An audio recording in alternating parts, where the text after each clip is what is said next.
नमस्कार विद्यार्थी मित्रांनो, अभ्यास करूया या चॅनलवर तुमचं स्वागत आहे. विद्यार्थी मित्रांनो, आपण आज इयत्ता 7वी बघा द्वितीय सत्र परीक्षा 2023-24ची प्रश्नपत्रिका आहे हिंदी या विषयाची. तर आपण आज पेपर बघणार आहोत. तर त्यातील पहिला प्रश्न बघा. त्यातील निम्नलिखित परिचय पढ़कर सूचनाओं के अनुसार कृतियाँ कीजिए. तर बघा त्यातील आकृति पूर्ण कीजिए. बघा पहिला, बीरबल के अनुसार इनका सम्मान करना चाहिए. कला आणि कलाकार. बघा बीरबल ने चित्रकार को दी सलाह. बघा तीन दिन बाद तुम दरबार में एक बड़ा सा दर्पण लेकर उपस्थित होना. त्यातील दुसरा बघा, सही या गलत लिखिए. बीरबल मुश्किल में पड़ गए कि न्याय कैसे करे. बघा गलत आहे. आणि ब, चित्रकार को पैसे न देने पडे इसलिए सेठ नाटक कर रहा था. सही. तर विद्यार्थ्यांनो, तुम्ही या चॅनलवर नवीन असाल तर आपल्या चॅनलला सबस्क्राईब करून ठेवा. तुम्हाला असेच नवनवीन पेपर पाहायला भेटणार आहेत. तर बघा त्यातील तीसरा, निम्नलिखित शब्दों के विलोम शब्द परिच्छेद में से ढूंढकर लिखिए. न्याय, अन्याय, सम्मान, अपमान. चौथा बघा, स्वमत, अभिव्यक्ति, कला और कलाकार का सम्मान करना चाहिए. इस पर अपने विचार लिखिए. तर ब बघा, निम्नलिखित परिच्छेद पढ़कर दी गई सूचना के अनुसार कृतियाँ कीजिए. तर बघा त्यातील पहिला, आकृति पूर्ण कीजिए. चंदा मामा ने बच्चों के गुण बताए. बघा अच्छाई को भी देखना चाहिए. बच्चों अपनों से बड़ों का कहना मानते हैं. ब बघा, सब बच्चों ने प्रतिज्ञा की कि हम छोटी बड़ी सभी बुरी आदतें छोड़ देंगे. तर बघा दुसरं, किसने किससे कहा. बघा तुमने हमें इनके गुण नहीं बताए क्योंकि रात रानी ने चंदा मामा से कहा. आणि ब बघा, सबको क्षमा किया जाता है. रात रानी ने बच्चों से कहा. तीन बघा, परिच्छेद में आए शब्द युग्म ढूंढकर लिखिए. बघा छोटी छोटी आणि साथ साथ. चौथा बघा, स्वमत, अभिव्यक्ति, बड़ों का आदर करना चाहिए. इस पर अपने विचार लिखिए. क, निम्नलिखित परिच्छेद पढ़कर सूचनाओं के अनुसार कृतियाँ कीजिए. तर बघा आकृति पूर्ण कीजिए. आर्यन ने हवेली के अंदर देखा. बघा उत्तर दिलेले आहे इथे. बघा इथपासून ते इथपर्यंत आणि इथपासून ते इथपर्यंत. तर त्यातील ब बघा, उनके पास कारतूसों के साथ ये भी था, बंदूकें और तलवारें. दोन, कथन के सामने सही और गलत का चिन्ह लगाओ. बघा चिन्ह लावायचं आहे पण मी सही गलत लिहिलेलं आहे, तुम्ही ते बरोबर करा. बड़ी सावधानी से आर्यन ने अंदर जाकर देखा. बघा सही आहे. आणि ब बघा, उनकी आंखों से प्यार बरस रहा था. गलत.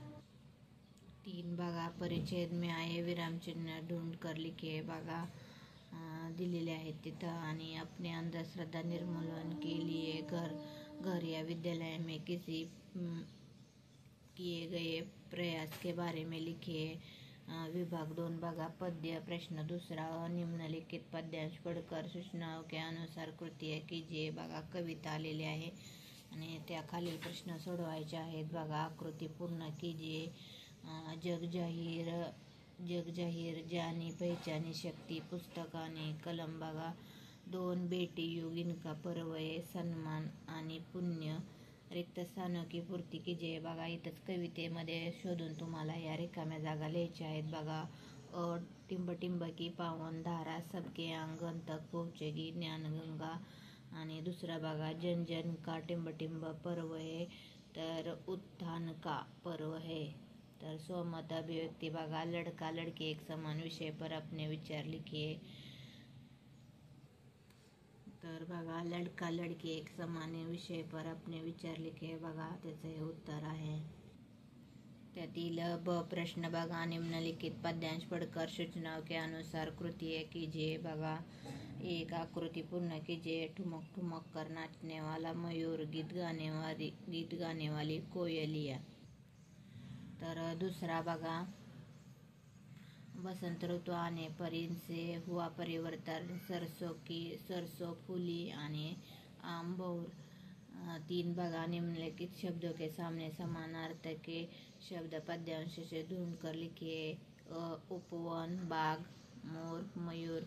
4 बघा, बसंत ऋतू आने पर वातावरण में कौन से बदलाव होते हैं? याचं उत्तर लिहायचं आहे बघा तुम्हाला। विभाग 3 व्याकरण बघा। तिसरा प्रश्न, निम्नलिखित शब्दों के समानार्थी शब्द लिखिए बघा। 1 युद्ध, लड़ाई। 2 परिश्रम, मेहनत। ब, निम्नलिखित शब्द के विरुद्धार्थी शब्द लिखिए बघा। 1 देश, विदेश। 2 निरर्थक, सार्थक। क बघा, निम्नलिखित शब्दों का लिंग पहचान कर लिखिए। 1 चाय, स्त्रीलिंग। 2 आदर, पुल्लिंग। ड बघा, निम्नलिखित शब्दों का वचन बदल कर लिखिए। 1 कलाए आणि 2 दरारेचे दरार। ई बघा, निम्नलिखित वाक्य में से रेखांकित अवयव का भेद लिखिए। 1 अरे रे, पेड़ गिर पड़ा, विस्मयादी बोधक अव्यय आहे बघा। ई बघा, निम्नलिखित मुहावरों का सार्थक वाक्य में प्रयोग कीजिए। 1 दरार पड़ना, पुरानी इमारत में दरार पड़ना स्वाभाविक है।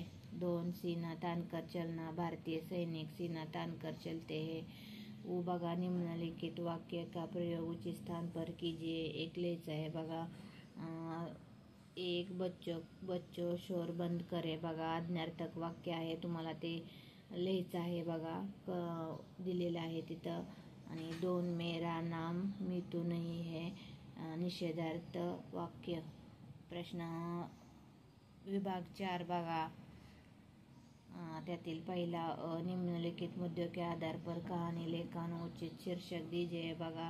1 बूढ़ा किसान। 3 आलसी लड़के। किसान के लड़कों को बुलाना, अपने खेत में खजाना गड़ा हुआ है। किसान की मृत्यु, लड़कों का सारा खेत खोद डालना, वर्षा, अच्छी फसल, लड़कों को हर साल खजाना मिलना, बोध। तर बघा, त्याचं शीर्षक द्यायचं आहे श्रम का महत्व। आणि बघा, कहानी बघा। रामपुर नाम का एक गाँव था, वह एक किसान रहता था। जिंदगी भर उसने मेहनत की, धरती पर अपना पसीना बहाया। वह किसान अब बूढ़ा हो चुका था। उसके 4 बेटे थे। चारों बेटों बड़े आलसी थे, पिता की कमाई पर ऐश करते थे। बूढ़ा किसान मन ही मन दुखी था। अभी चारों इस तरह आलसी रहेंगे, यह सोचकर पिता का हृदय परेशान हो उठा। एक दिन पिता ने अपने 4 पुत्रों को अपने पास बुलाया और कहा, मेरे प्यारे पुत्रों, मैं अब बूढ़ा हो गया हूँ, पता नहीं कब परलोक से सिधार जाऊँ। इससे पहले एक राज की बात मैं तुमसे कहना चाहता हूँ। अपने खेत में धन को गाड़ कर रखा है, मेरे बाद तुम खेत में उसे ढूंढ लेना। पिता की यह बात सुनते ही आलसी बेटों की आंखें चमक उठी। चलो, यह अच्छा है, हमें बेटे बिठाए धन मिलेगा, यह सोचकर वह खुश हुए। कुछ दिनों में बूढ़े किसान की मृत्यु हो गई। बेटों ने खेत में हल चलाया, खुदाई की। पूरा खेत खोदने पर उन्हें कहीं धन नहीं मिला। मन ही मन वो पिता को कोसने लगे। बुआई का समय था, इसलिए उन्होंने खेत में गेहूं की बुआई कर दी। अभी भी धन न मिलने से वह असंतुष्ट थे। कुछ दिनों बाद खेत गेहूं ही फसल से लहराने लगा, जैसे सोना उगा है, क्योंकि धन की अपेक्षा में उन्होंने खेत की खुदाई की। उससे उपजाऊ मिट्टी ऊपर आ गई थी। अब चारों बेटों को पिता के कहने का अर्थ समझ में आया। मेहनत से फसल उन्होंने सोने जैसी लगी। सीख बघा, मेहनत जिंदगी बनाती है, आलस को त्यागना है। त्यातील ब बघा, निम्नलिखित गद्यखंड का मराठी में अनुवाद कीजिए बघा। तर बघा, शब्द हे जगच खूप विचित्र आहे. शब्दांच्या सामर्थ्याकडे सहसा लक्ष जात नाही. शब्द माणसाला ज्ञानाशी जोडतात, शब्द माणसाला माणसाशी जोडतात आणि शब्दच माणसाला माणसापासून तोडतात. माणूस त्यांना अर्थ देतो आणि जीवन घडवतो. क बघा, निम्नलिखित विषयों में से किसी एक विषय पर 10 से 12 पंक्तियों में निबंध लिखिए बघा. तुम्हाला यातील एक निबंध लिहायचा आहे, कुठला पण. 1 अस्पताल.